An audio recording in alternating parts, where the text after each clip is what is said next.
రసమయ బాలకృష్ణ గారు ముఖ్య అతిథి. నేను మాట్లాడిన తర్వాత మీరు మాట్లాడాలని చెప్పిన ఆయన మాటలే కాదు పాటలు అన్ని కలిపి మాట్లాడతారు కాబట్టి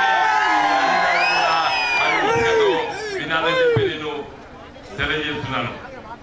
మిత్రులారా, ఖచ్చితంగా ఇయాటికి ఇవాళ తారీఖు 24, ఇది 7 రోజులు అవి 13 రోజులు.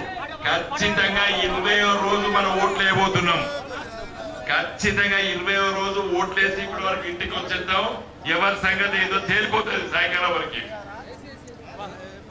మీకు అందరికీ తెలుసు, ఇది పార్లమెంట్ ఎన్నికలు. తెలంగాణ ఎట్లొచ్చింది? పార్లమెంట్ లో బిల్లు పెట్టి కొట్లాడి తెచ్చుకున్నాం. ఢిల్లీలో మీకేం పని అని చెప్పి కొంతమంది మాట్లాడుతున్నారు. 5 ఎంపీల మీద 20 ఏళ్ల కింద 5 ఎంపీల మీద ఢిల్లీలో ప్రధానమంత్రితో చెప్పించినాం తెలంగాణ ఇస్తామని. రాష్ట్రపతితో పార్లమెంట్ లో ఉపన్యాసంలో చెప్పించినాం. 32 రాజకీయ పార్టీల దగ్గర తిరిగినాం, లేఖలు రాసుకున్నాం, సోనియమ్మకి ఇచ్చినాం. ఇస్తా అన్నది ఆనాటి ముఖ్యమంత్రి వైఎస్ రాజశేఖర రెడ్డి అడ్డుపడితే చూస్తాం చేస్తాం అని అంటే రాజీనామాలు చేసి ఉద్యమాన్ని నడిపి తెలంగాణను సాధించుకున్నాం. తెలంగాణ వచ్చినప్పుడు ఏమన్నారు ఈ కాంగ్రెస్ వాళ్ళు? తెలంగాణ వస్తే కరెంటు ఉండదు అని చెప్పిండ్రు కాంగ్రెస్ ముఖ్యమంత్రి కిరణ్ కుమార్ రెడ్డి. తెలంగాణ గడ్డ పైన ఉంటది, గోదావరి కింద ఉంటది, కృష్ణా కింద ఉంటది, నీళ్ళు ఎట్లు వస్తాయని చెప్పిండ్రు. నీళ్లు కేసీఆర్ గారు ముఖ్యమంత్రి అయిన తర్వాత 1 కోటి ఎకరాలకు నీళ్ళు ఇచ్చి చూపించిన మనం. గోదావరి నదిని ఎత్తిపోసినాం. గోదావరి నది కాళేశ్వరం దగ్గర 90 మీటర్ల సముద్రపుతో లెక్క చూస్తే 90 మీటర్ల మీద ఉంటది. మనం ఇక్కడ 365 మీటర్ల మీద ఉన్నాం. ఇవాళ సైదాపూర్ లో దాదాపు 50-60 అంతస్తుల బంగ్లా మీద ఉన్నట్టున్నాం మనం ఇక్కడ సైదాపూర్ లో. ఇవాళ నీళ్లు ఎత్తిపోసి ఇవాళ ఈ ప్రాంతమంతా కూడా సస్యశ్యామలంగా చేయడానికి కంకణం కట్టుకున్నది గులాబీ జెండా. మొన్నటి ఎన్నికల్లో మనము ఓడిపోలేదు. కాంగ్రెస్ పార్టీ అబద్ధాల పునాది పైన ఈ ప్రభుత్వాన్ని ఏర్పాటు చేసింది. అన్ని పచ్చి అబద్ధాలు మాట్లాడింది. రసమే బాగా రసవత్తరంగా చెప్తాడు కాబట్టి నేను 2-3 విషయాలు మీ దృష్టికి తీసుకొస్తాను. ఏమన్నారు? మనకు ఆడబిడ్డలకి 1,00,000 రూపాయలు కళ్యాణ లక్ష్మి అంటే తులం బంగారం ఇస్తామని చెప్పినాం.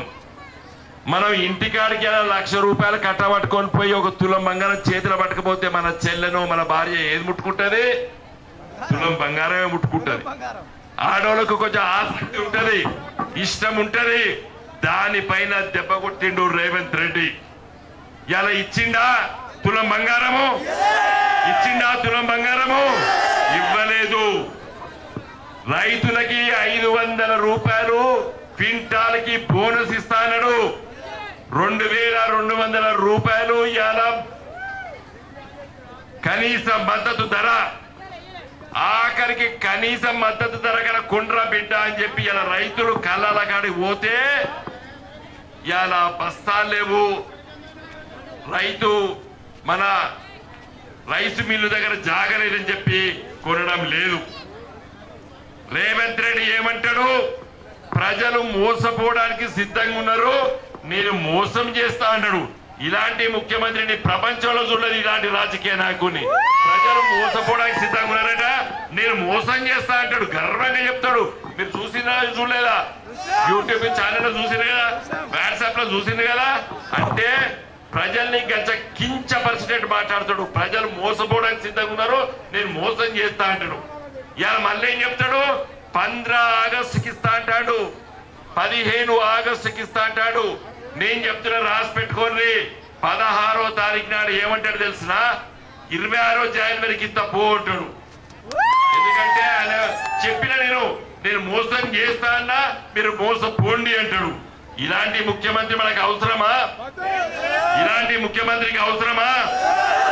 నేను చెప్తున్నా, ఈ పార్లమెంట్ ఎన్నికల్లో మళ్ళీ మన గులాబీ జెండా కారు గుర్తుపై మనం ఓటేస్తే కర్ర కాల్చి బాట పెట్టినట్టు ఈ కాంగ్రెస్ పార్టీ వాళ్ళకు. అప్పుడైనా సొయ్యొచ్చి గా ₹1,00,000 కళ్యాణ లక్ష్మైనా, గా 2,200 కన్నా, లేకపోతే 2,000 పెన్షన్ అయినా చక్కగా ఇస్తారు.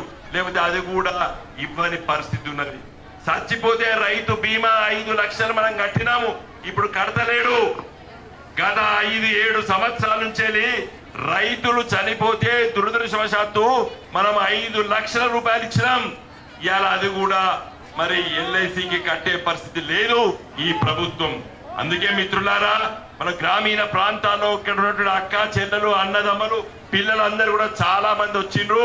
నేను ఒకే విషయం చెప్తున్నా, నేను మీ దీవెనల వల్ల 2014 నుండి 2019 వరకు కరీంనగర్ ఎంపీగా పార్లమెంట్ లో మన సమస్యల పైన మాట్లాడిన.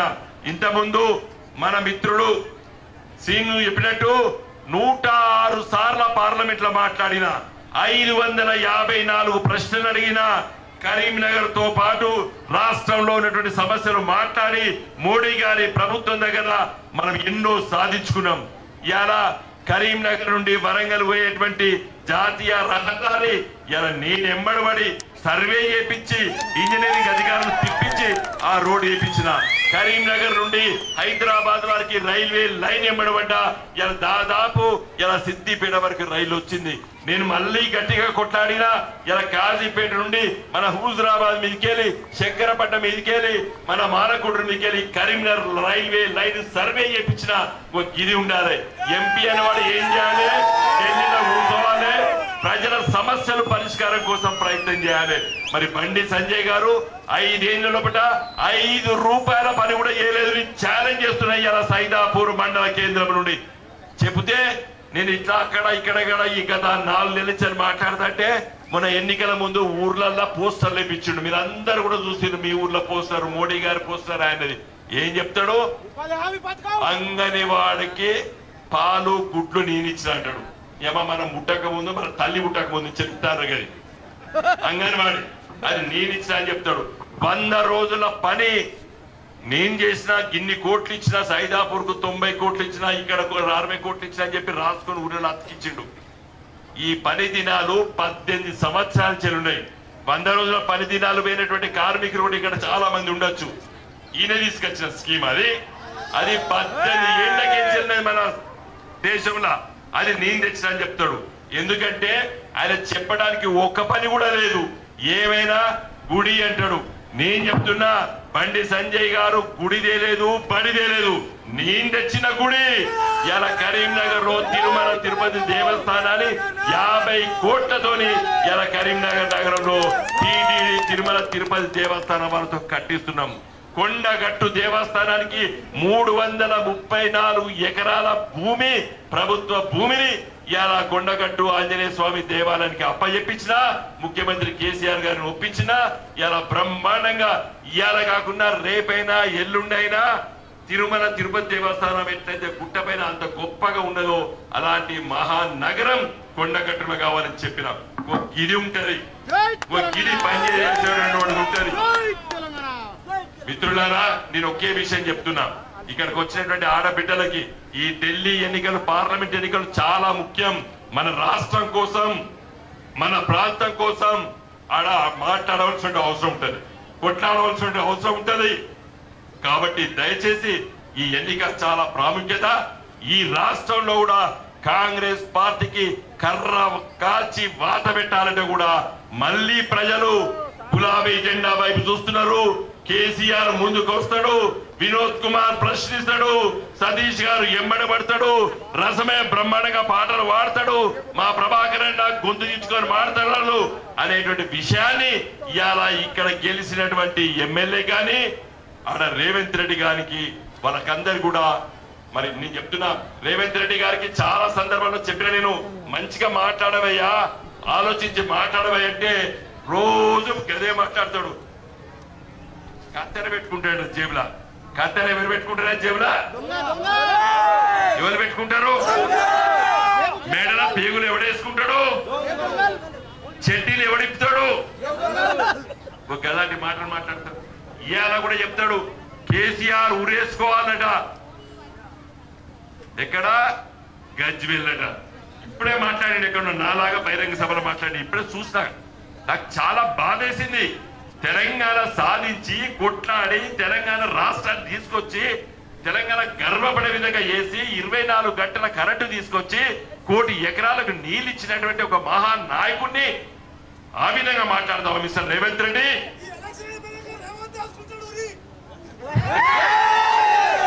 నన్ను కరెక్ట్ చెప్పినవే. కాంగ్రెస్ పార్టీ కట్టాడు. కాంగ్రెస్ పార్టీ ఎవ్వరిని 5 సంవత్సరాలు ముఖ్యమంత్రి ఉంచలేదు. నాకు తెలిసిన సంబంధం ఎవ్వరిని 5 సంవత్సరాలు ఉంచలేదు. ఏడాది 2 నెలలు ఉంటారు. ఆ రేవంత్ రెడ్డి మనం కాదు ఇవ్వాల్సింది, కాంగ్రెస్ పార్టీ అధిష్టానమే తీసేస్తుంది. ఒక్క విషయం దాని ఎగ్జాంపుల్ చెప్తా. ఈ రోజు వరకే మన కరీంనగర్ కాంగ్రెస్ ఎంపీ ఎవరు పోటీ చేస్తారు? రేపు 3 గంటలకు చివరి నామినేషన్ బీ ఫామ్ సబ్మిట్ చేయాలి. ఇలా రాత్రి 8:30 అవుతుంది. కాంగ్రెస్ వాడు చెప్తారు రేవంత్ రెడ్డి పరిస్థితికి ఇట్లే ఉంటుంది. కాబట్టి దయచేసి మీరందరూ కూడా గులాబీ జెండాకు ఓటేయండి. నన్ను పార్లమెంట్కి పంపండి.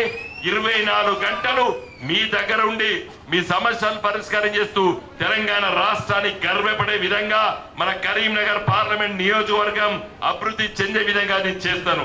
నిజంగా మొన్న ఓడిపోకపోతే నేను 2019లో IIIT కరీంనగర్ పట్టుకత్తును 50 ఎకరాల భూమి నేను కేంద్ర ప్రభుత్వానికి ఇచ్చిన. ఇలాంటి యువకులు ఇక్కడ పిల్లలు అవపడుతున్నారు. నాకు వీళ్ళకి మంచి ఉద్యోగ అవకాశాలు కావాలంటే ఒక అంతర్జాతీయ స్థాయిలో ఉన్నటువంటి స్కిల్ డెవలప్మెంట్ సెంటర్ అంటే నైపుణ్యత కేంద్రాలు ఇలా హైదరాబాద్ లో వేరే రాష్ట్రాల్లో 30 లక్షల మంది పనిచేస్తారు. మన హైదరాబాద్ లో మన పిల్లలు ఎందుకు పనిచేస్తలేరు? కారణం ఏంటంటే మనకు ఉత్త డిగ్రీలు BA BCom BSc డిగ్రీలు ఉంటాయి. ఏదైనా రాద్దామంటే రాయరాదు, ఏదైనా పని చేద్దామంటే పని చేయరాదు, చాత కాదు. పాపం మనం చదువులు అట్లా సచ్చినాయి. కాబట్టి సింగపూర్ వెళ్ళి చూసి వచ్చిన నేను ఒక నైపుణ్య కేంద్రం. పిల్లలకి చిన్నతనం నుండి ఇది ఇట్లుండాలి, ఈ పని ఇట్లా చేయాలి, నానా రకాల వృత్తి విద్యా కోర్సుల్ని చేపట్టే విధంగా నేను మన కరీంనగర్ లో ఒక బ్రహ్మాండమైనటువంటి 100 కోట్లతోని ఇలా institute of technical education Singapore లో ఎట్లా ఉన్నదో అలాంటి దాన్ని కరీంనగర్ లో ఏర్పాటు చేసే విధంగా ఢిల్లీలో కొట్లాడి సాధిస్తానని తెలియజేస్తూ సెలవు తీసుకుంటున్నా. మీ దీవెనలు ఉండాలని చెప్పి కోరుకుంటూ ఈ ఎన్నిక తెలంగాణ సమస్యల కోసం కొట్లాడి ఢిల్లీలో ఉండాలి. నేను తెలంగాణ కోసం కొట్లాడి తెలంగాణ సాధించిన వాళ్ళలో నేనున్నా. తెలంగాణ రాష్ట్ర అభివృద్ధి కోసం 2014 నుండి 19 వరకు పనిచేసిన. కాబట్టి నాకున్నటువంటి నైపుణ్యతని మళ్ళీ ఒకసారి మీరు గెలిపిస్తే మన కరీంనగర్ ప్రజలకి సేవ చేస్తా, మన రాష్ట్రాన్ని అభివృద్ధి వైపు తీసుకెళ్తానని తెలియజేస్తూ మిత్రులు రసమయ్య గారిని మాట్లాడవలసిందిగా కోరుతున్నాను.